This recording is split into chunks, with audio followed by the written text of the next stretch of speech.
Кыргызстан обратился к Азербайджану с просьбой увеличить квоты на транзитные перевозки. С таким предложением сегодня выступил на заседании Кыргызско-азербайджанской межправкомиссии по экономическому и гуманитарному сотрудничеству замминистра транспорта и дорог Денишбек Нугойбаев. По его словам, в начале года Кыргызстану было выделено 50 квот, но их оказалось недостаточно. Азербайджанская сторона обещала решить этот вопрос. Также в ходе заседания прозвучало предложение с кыргызской стороны открыть совместные швейные и перерабатывающие предприятия. О чем еще говорили члены Кыргызско-азербайджанской межправительственной комиссии, расскажет Екатерина Такамбаева. Заседание Кыргызско-азербайджанской межправкомиссии по экономическому и гуманитарному сотрудничеству началось с совместного фотографирования первых вице-премьер-министров двух стран. В своей приветственной речи первый вице-премьер-министр Кыргызстана Кубатбек Боронов отметил, что развитие сотрудничества с Азербайджаном на взаимовыгодных условиях является приоритетом для нашей страны. На сегодняшний день Азербайджан – это быстро развивающаяся страна с сильной экономикой, имеющая выход в море, а ВВП за первые 6 месяцев текущего года составил почти 38 миллиардов манатов. Сегодня я хотел сказать, что Азербайджан является одним из ключевых фигур в нашем регионе. Азербайджан, его географическое положение, его финансовая и экономическая стабильность позволяют о том, чтобы инвестировать, иметь хорошие экономические связи со всеми странами. На сегодняшний день между двумя странами установлены доверительные отношения и сложен прочный фундамент для взаимодействия. Так, Кыргызстан и Азербайджан объединяет членство в ООН и ОБСЕ, налажены межпарламентские контакты. Однако есть еще над чем поработать. В первую очередь необходимо увеличить товарооборот. Товарооборот между нашими странами очень низкий. По итогам 2018 года около 5 миллионов долларов США.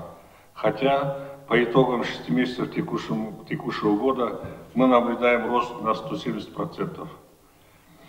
Кыргызстан имеет потенциал и заинтересован в экспорте экологически чистой продукции в Азербайджан. В частности, мед, сухофрукты, овощи и фрукты, фасоль, картофель, мясную продукцию и так далее.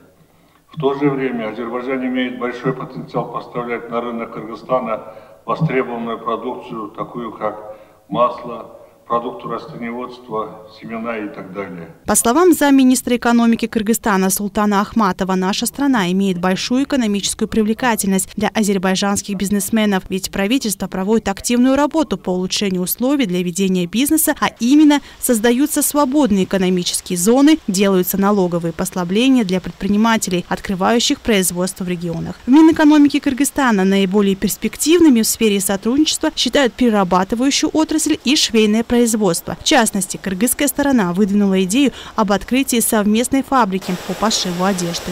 На наш взгляд, совместная работа по диверсификации номенклатуры экспортных и импортных операций, созданию совместных предприятий, сотрудничеству по технологическому и инновационному преобразованию во всех сферах экономики, стимулированию экологически правильного производственного процесса могут значительно укрепить экономическую взаимосвязь нашего сотрудничества. Глава агентства по продвижению и защите инвестиций Кыргызстана Адилбек Улу Шумкарбек рассказал об инвестиционной привлекательности Кыргызстана. По его словам, иностранные вложения в нашей стране находятся под защитой закона. Он также обозначил наиболее приоритетные сферы, которые могли бы заинтересовать азербайджанских инвесторов. Это перерабатывающая, горнодобывающая отрасль и сфера IT-технологий. Кыргызская республика приняла очень, так скажем, либеральный закон, который освобождает практически от многих налогов и делает значительные преференции, льготы для девелоперских компаний, которые производят и пишут программное обеспечение. И как раз таки современная молодежь Кыргызской республики показала себя очень высокоадаптационной и профессиональной в этой сфере, что на этот момент наша молодежь в этом направлении обслуживает очень крупные компании Соединенных Штатов, Японии, Европы и Юго-Восточной Азии. Министерство транспорта и дорог попросило Азербайджан увеличить квоту на транзитные перевозки. Ранее наша страна получила 50 квот, но они уже все израсходованы. Азербайджан обещал решить этот вопрос. И Азербайджан, и Кыргызстан очень серьезно подходят к развитию сотрудничества на Великом Шелковом пути. В этом контексте мы отметили, что в Азербайджане создана вся необходимая инфраструктура для активного включения в развитие транзитных перевозок восток, запад, север, юг.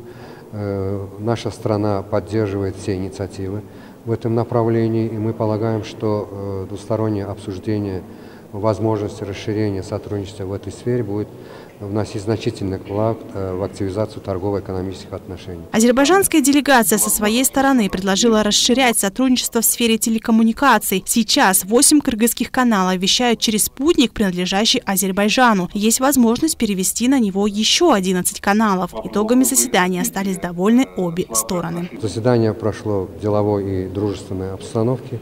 Были обсуждены конкретные вопросы, связанные с возможностями расширения торгово-экономического сотрудничества. Было отмечено, что развитие наших стран создает тот благоприятные условия и возможности для того, чтобы мы подняли наше торгово-экономическое сотрудничество на значительно более высокий уровень. Предыдущее совещание межправкомиссии проходило 5 лет назад, поэтому участники заседания выразили уверенность, что встречаться теперь они будут чаще. Известно, что в этом месяце в Кыргызстан прибудет азербайджанская делегация. Екатерина Такамбаева, Джантай Макенов, Пирамида.